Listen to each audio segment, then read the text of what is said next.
a lot of help lately. All right, so anyway, welcome to another happiness class. This is lesson number 30. A lot of good stuff has already happened. Let me just tell you a few things about how this happiness class works. It happens every week, 2 p.m, roughly speaking, and it's in Hyde Park, Speaker's Corner, world famous place for 150 years or so for seekers after truth, I'd like to say. And a couple of crazy people as well, it's true. And so yeah, I've got a whole happiness course all for free, and no intention of ever making money out of this, just so you can know. And I do like to give a bit of an intro before I start talking about this, because people might think, afterlife? Out of all the things you could talk about, there's a bit more important things about relating to happiness than the afterlife. And that's kind of true, because that's why it's lesson 30 out of 33. So I do talk about all the basics, like, you know, relationships, how to save the environment, all sorts of other practical things in our lives. I talk about that, right? So those are the kind of foundations. And now I'm going to talk about the section of the course that I call freedom. Okay, because when you have this mentality, ideally you've covered some of the foundations as well. Please do listen to that course. But this is how you truly have freedom, because it gives you a perspective that sets you free from, how can I say, the trappings of materialism. That's roughly what I'm going to talk about. But one of the main problems with spirituality is that people think it's hocus pocus stuff. And what I do in this course, I tell people the basics of psychology that have been known for about 50 years that tell you, no, this is the stuff that actually makes you happy. Atheist psychologists will tell you this is the kind of stuff that makes you happy. Okay, so number one, I think I've got to start off with is proving that there should be an afterlife. And you think, oh my gosh, how can you prove that there's an afterlife? That seems like an impossible task. And the reason why it seems like an impossible task is because you've been consuming advertising that is purely materialism, so you get disconnected with things that actually truly make you happy and realities of what makes us happy. So for example, the things that make you the happiest are immaterial, like love and connection. Right, so you can't hold those things. So let me just get on with the proof really quickly. So all these things I talk about are based on Islam. I don't talk about exactly all the references. I do put in the YouTube video in the description like the actual references, just to make it really quick. I just get through the description. So one proof of the afterlife is that, well, let me quickly explain. The afterlife in Islam is kind of like death is kind of just the beginning of the next phase. You're kind of aware that you have a soul that continues. Now, how do I prove that makes sense and is almost necessary? Because we've actually gone through it twice already. And I'm not talking about reincarnation or anything. I'm talking about when you were a sperm, right? Before you met the egg, okay? When you were a sperm, you had a level of existence. And when you met the egg, you had to die. That sperm dies. It explodes, literally. There's a flash of light called a zinc flash, and it dies, but a certain bit of it continues into the egg. So there's two phases. There's the sperm phase, and then there's the baby in the womb phase. And the baby in the womb phase begins with the death of the sperm. So already you've got one transition from an apparent death to a new, higher form of life. Would you agree? Let's just... I've never heard that as an explanation for the afterlife, but I find that very interesting. It's the first time I've heard that, the example of the sperm, and then how a part of it actually... Oh, come a bit closer. I mean, I'm trying not to get you a shot. You can be next to the camera if you like. That's fascinating. I've never heard that. I find that's quite... It's very interesting. And that's not even the end. Because there's the next phase, the baby, right? The baby grows up in the womb and it thinks that's the whole universe. Right? Okay. And how does it survive? Umbilical cord. It breathes through it. Apparently, it doesn't breathe through lungs. Okay. It breathes through it. It gets its food. It weaves through it. Does everything. That is, it relies on that to be alive. Its existence. That's its life support system. How does a baby transition from in the womb to outside the womb? It has to cut off that life support system, and for a minute or a few seconds it dies essentially. From its personal experience, it feels like it's dying because you cut off its life support system. It can't breathe, and then for the first time when it's delivered, it has to breathe for the first time. It has to see for the first time. It has to live. Suddenly, Like a new life. yes, There's obvious stages there. It's quite obvious that there are stages there. yeah, Because when the baby's connected, the child's connected to the mother, you're cutting the umbilical cord and it's a new life being given to the child. That's very interesting. cool. Very smart way of putting it, actually. Thank you. So I'm just stealing stuff from the Quran. So it's easy done, right? I don't know anything. I'm really stupid, basically. Yeah. Oh, and if you're interested, as I say, go to the description, or I'll sometimes put it in the top pinned comment, and you can check it out, and I've given you my. Sure, yeah, you go for it. Anyway, so guys, so you've seen like a apparent death from one perspective, the lower end, to a higher form of life, which is, so you've got a sperm, becomes a baby in the womb, it grows up, and it thinks that's the universe, and then we're born into this life, and then, of course, we die, supposedly from our perspective, and I'm saying the soul continues. And then you might say, oh no, you're getting into wishy-washy stuff, the soul, the consciousness, or the conscience, I should say.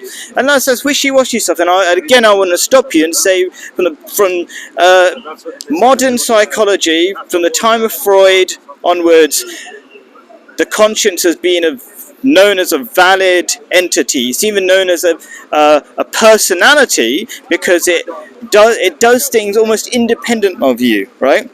What does it do independently of you? It tells you when you're doing something wrong, even when you don't want to hear it. So you're robbing a bank and you're really getting excited about getting all that money, and your conscience is doing the annoying thing of telling you when you're doing something wrong. So the idea, very quickly, the idea is the conscience, or I call it the soul, is a very well-known entity, but not perfectly well-known. Just like if you told a baby in the womb that you've got eyes, and then you can see with the eyes, it'll be hard for that baby to really understand it, right? It's got the eyes, and it knows that they're there, but it doesn't fully understand the potential of it. So this is the proof bit. I'm going to be talking about how it makes you happy in a second, and I'm going to also be talking about some misconceptions that put people off religion and the idea of heaven and hell. So you didn't really miss anything. I'll just kind of... Oh, okay, cool. And I want to tell you a beautiful story that's really well known. I don't know if you've ever heard about it, about the twins in the womb. Ever heard that one? No, I haven't. It's a beautiful story that helps you, I think, connect, or helps us in our materialistic culture connect or appreciate it a bit more, the spirituality side. So there's two twins in a womb. It's a fake, it's not a real story, it's just to kind of understand things, right? And then one of the twins says to the other one, do you believe in life after delivery? Right, they're in the womb, delivery, okay. And the other one goes, yes, I do. I believe in life after delivery. And he's shocked, this other baby. So there's this baby believes in delivery, life after delivery, and this one doesn't, right? And he's saying, like, he's really shocked. He said, how can you believe in life after delivery? What kind of life would that be? And then this other baby who believes in life after delivery said, oh, maybe you get to use your eyes. Or maybe you get to use these things that we've got, these legs that are dangling, and walk around. And he said, are you kidding me? How can you possibly walk around? You've got an umbilical cord. How can you move? The umbilical cord's too short. You can't walk around with these legs. You wouldn't get anywhere, right? And then he said, the baby that believes in the life after delivery, he says, well, maybe you don't need your umbilical cord. Maybe you get food some other way. And so he's like shocked. He said, oh, what are you talking about? We eat through it. We breathe through it. You can't possibly have an alternative way of sustaining yourself. And then he said, well, what about mother? Do you believe in mother? And he said, the baby who believes in life after delivery said, yes. If you stay quiet. Wait, first of all, he said, we're surrounded by mother. We're sustained by mother. And if you stay quiet and listen quietly, you would hear mother.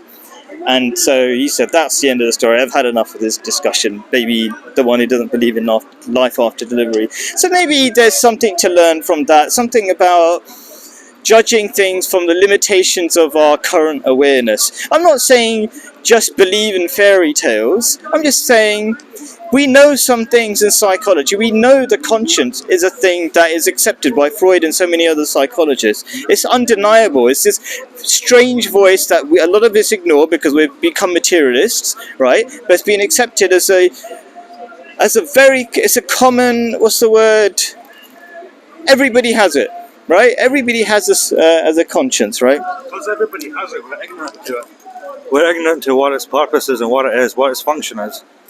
Because it's inside of us, we take it for granted.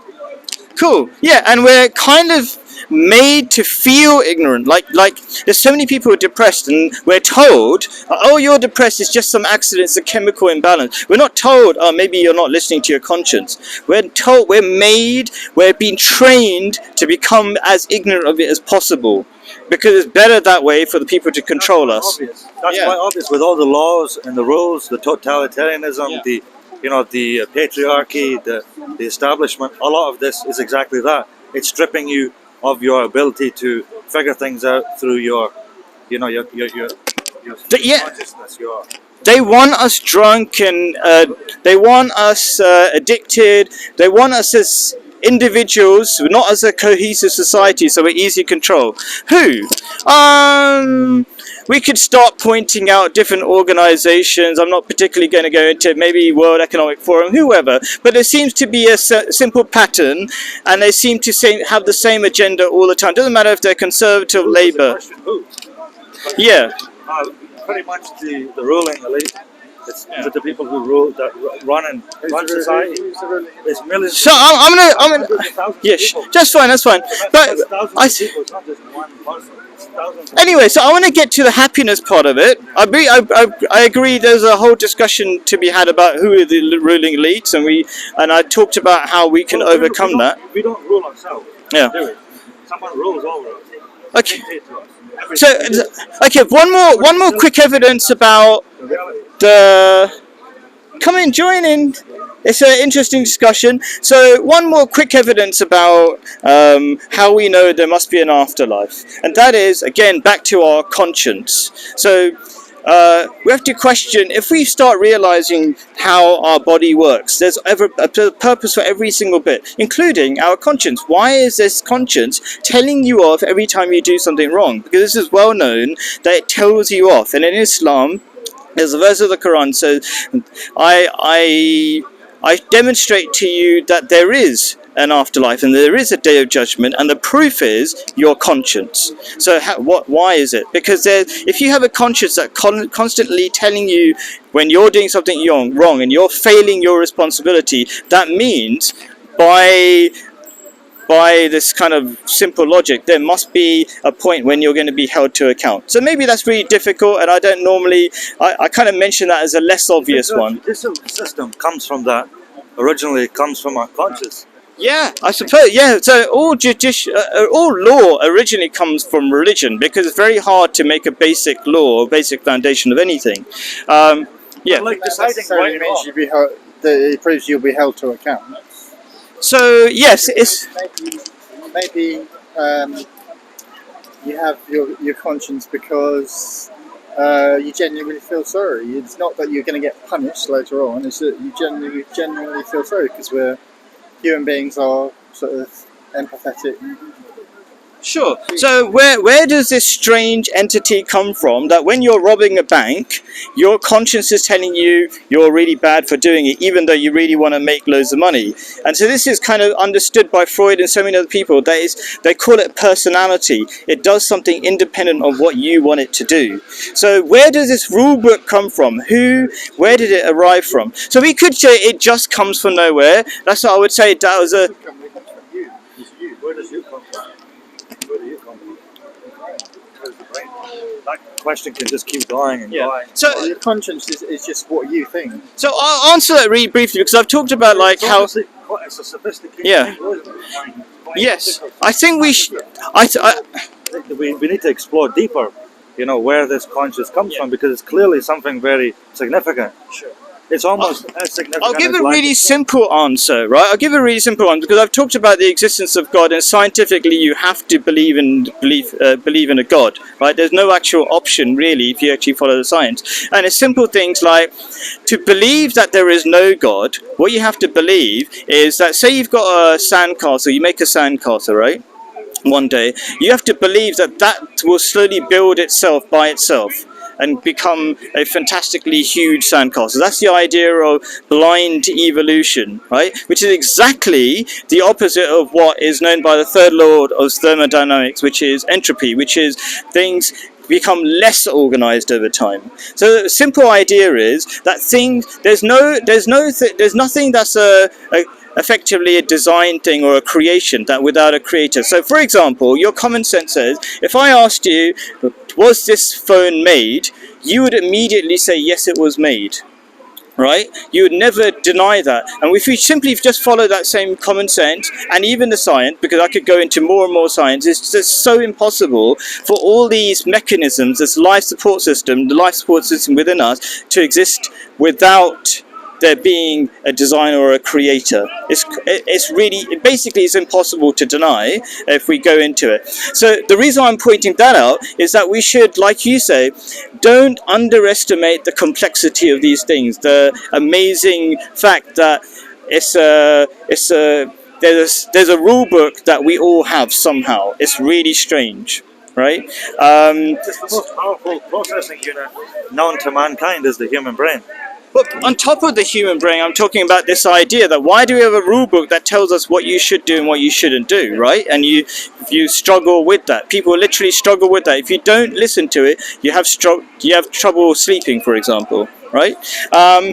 So anyway, I've taken a while going into the proof, and I really want to get into how it affects your life practically, because that's the whole point. This is not about proving somebody is right or wrong. You can take it or leave it, sort of thing. Okay.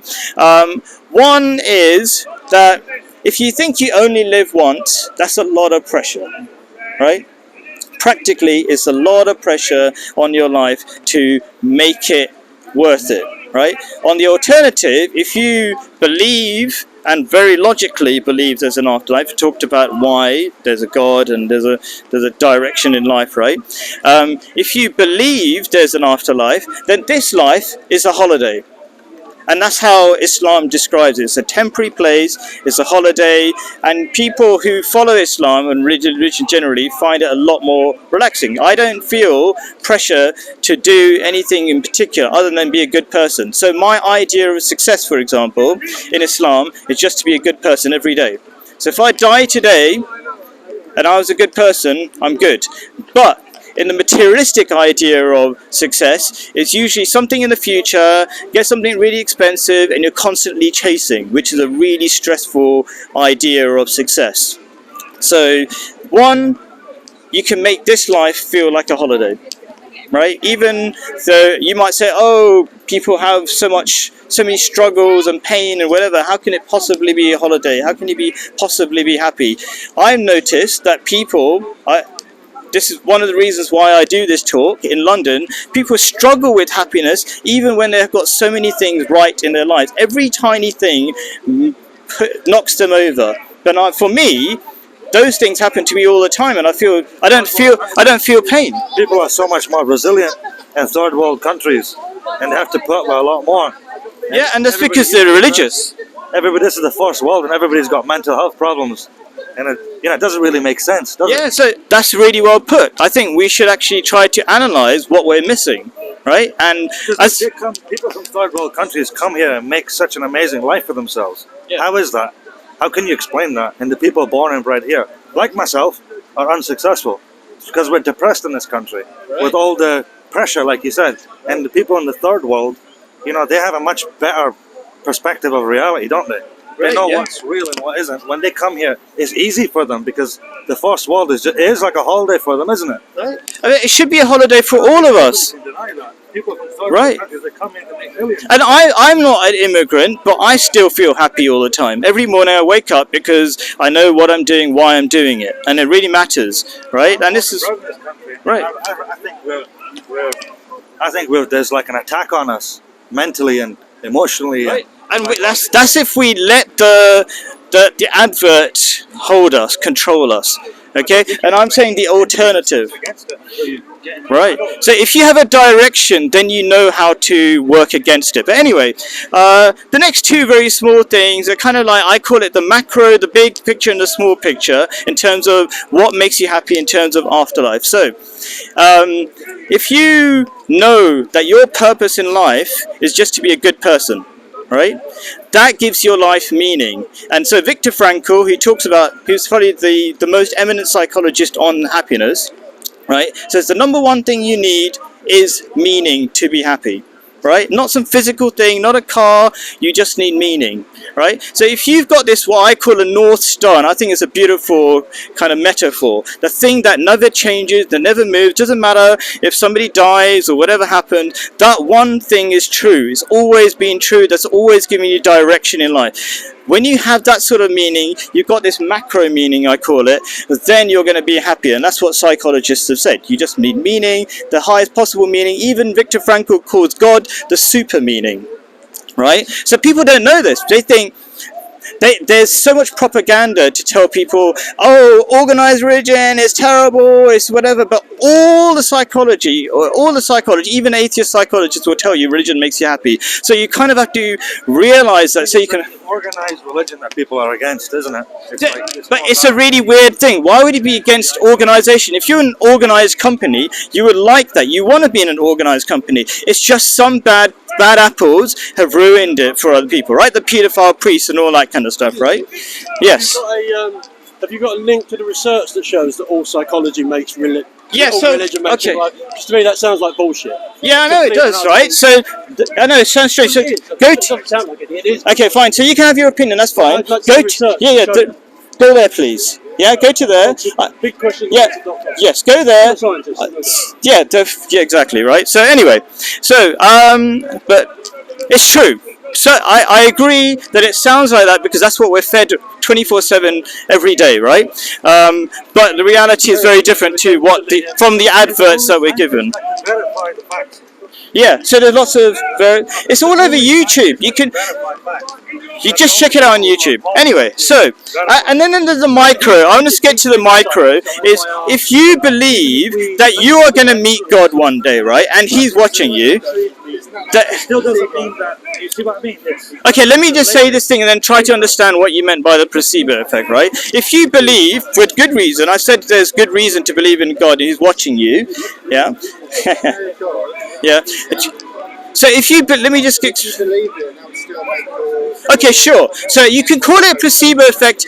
You can have a placebo... So what the kind gentleman over here is saying, very intelligently, is that maybe it's just a placebo effect that, if I'm correct in summarizing what you're saying, that if you believe in a God, it helps you feel happier because it's not a reality, but believing in it helps you. Is that what you're saying? Yeah, basically, yeah. Sure. Okay, and I've already said that believing in God is scientifically a necessity. You can't avoid it. Okay, and well, I've talked about it a lot of times. We can have even a separate discussion about it, but there's so many impossibilities that you have to overcome to not believe in God. And again, that's propaganda, a lot of propaganda to make us believe that, oh, it's scientific not to believe in God, right? Anyway, and so what I was saying very quickly is can I just finish off the little bit thing, which was, if you know at every moment that God is watching you, and you've got to listen to that conscience that we were talking about, you're going to make better choices, right? And so there's a fantastic book called The Ego is the Enemy. Have you heard it? Ryan Holiday. Yeah. Anyway, so this is a very ancient idea that our ego makes us do short-term stupid things, right? Selfish things, and we think, oh, if I'm selfish, I'm going to be happier. But actually, if you're selfish, you're going to be alone and you're going to be miserable. So that's kind of the micro. And then, yeah, you were saying, go on. I forgot what I was saying now. Yeah, but I think we were kind of going over the same point about placebo and reality of God, right? There is a God that religious people are more happy. So it's true that the idea of God makes people happier because they've got a purpose and a direction, right? And I've said in talked about it many times that you have to believe in God scientifically. It's just a lie and a lot of propaganda to say otherwise. For example, a lot of atheists, I kind of don't want to get into it, but a lot of atheists say, "Oh, mutations are random." But as a science, I mean, it doesn't make sense that mutations should be random because if there's nothing else that's random in your body, and the most important bit is when you have to pass your genes on to the next generation, why would that be random? But now recently they found in plants that it's definitely not random. It's very selective. There's certain parts that are allowed to mutate and certain parts are not allowed to mutate. So there's so much evidence, and it keeps growing and growing, stacking against the atheism, right? But again, we can talk at it, off camera afterwards, right? Just to finalize, so I've talked about the proof that there must be an afterlife, a scientific proof, and you can watch it again at bigquestionsanswer.com, and I give out cards anyway, right? And then I talked about how it massively affects your happiness levels, and now I just want to talk about some misconceptions that really put people off religion, and they put also it almost makes people hate God, right? So let me quickly talk about those things. So first of all, this idea of what is heaven, right? So in Islam, it's this life and even the next phase of life, it's just phases of life, right? They are to develop you into more and more beautiful things. So your infinite journey is towards God. God is the ultimate set of beauty. So, and we're designed for that. We know that's true. Even in this life, if you want to be happy, the thing you can do to make yourself happy is, well, basically to get a dopamine high, which is your happiness hormone, okay, is to work towards something meaningful. Literally, that's what psychology says. So it's not even getting stuff. So you notice that when you're like trying to work towards a goal, and then when you achieve that goal, you're kind of a bit deflated. It's like, oh, is that all? Right? And then you have to find another goal, right? You're really excited when you're working towards it. So we know that's part of something that's built into you, and that continues forever, right? So what I mean to say is why that's important is because people think, oh, heaven is this place where you chill out. It's like a beach. You just chill out. But if you've ever been in a beautiful place, which I have many beautiful places, and you've got nothing to do, that is hell.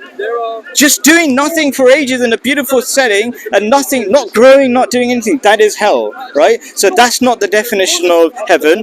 The other thing I want to describe, I think I should explain next, because this is really sad that a lot of religious people say this. They say hell is eternal, and that's not true. They misunderstood the Quran, because in the Quran it says that it's going to be a really long time. It's Khalidin, right? It means my name is Khalid. I kind of know that word. It means eternal, right? Are you Arab by any chance? All right, where are you from? As well. Your name's Khalid. So it's a popular name, isn't it? Where are you guys from? From Sudan. Sudan. All right. Okay. So, but it says Khalidin until Allah wills, or other than that, right? So basically, it means you're going to be there for as long as you need, and that's another really important bit. That hell is not God just being mean. God wants you to succeed, become a better person, not even a better person, a better thing, a better eternally growing, right? And so you need to go through rehab. If you couldn't figure out the rules in this life of how to live properly and like a decent person, then when you go to the next phase of life, you've carried those bad deeds with you. And you might say, oh, again, we're just getting to mythical stuff. But if you think about the way I proved basically that there is an afterlife and the nature of the afterlife. I talked about the phases of life that we've gone through already. And one phase is when you're in the womb. Now, if you are in the womb and your mother is smoking, that affects you when you're outside the womb. In the same way, if you're misbehaving in this life and you basically affect the most important part of you, which is your soul. And that's the only bit that continues, right? And finally, I think there's another thing that somebody pointed out last time. He was trying to make fun of Islam or something. He said, oh, the 72 virgins and all this kind of stuff, which, by the way, is not in the Quran. It's just made up, right?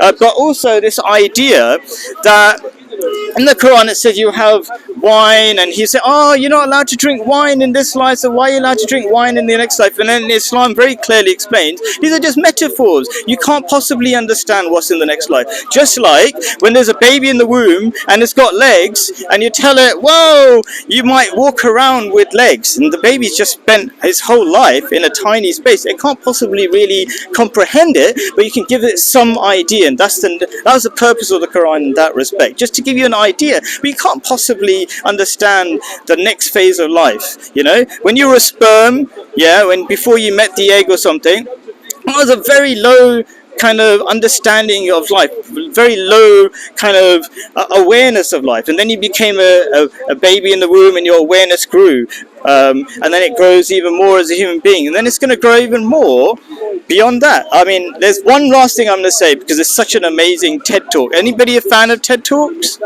Do you know what TED? Yeah, you know what TED Talk? There's a great TED Talk. It's called "My Stroke of Insight." Okay, it's by a neuroscientist of some sort. Okay, and she had a stroke, and the left side of her brain stopped working for a little bit, right? And she had the most amazing experience, as if she was connected with everything, and she felt like like she was deliriously happy. It's like just felt like in connection with an energy, and I feel like that's to some extent the experience our soul will have, like disconnected, disembodied, more free, not limited. Thank you very much for listening. Any questions? Thank you very much for your participation. I appreciate it, really appreciate it. Good points.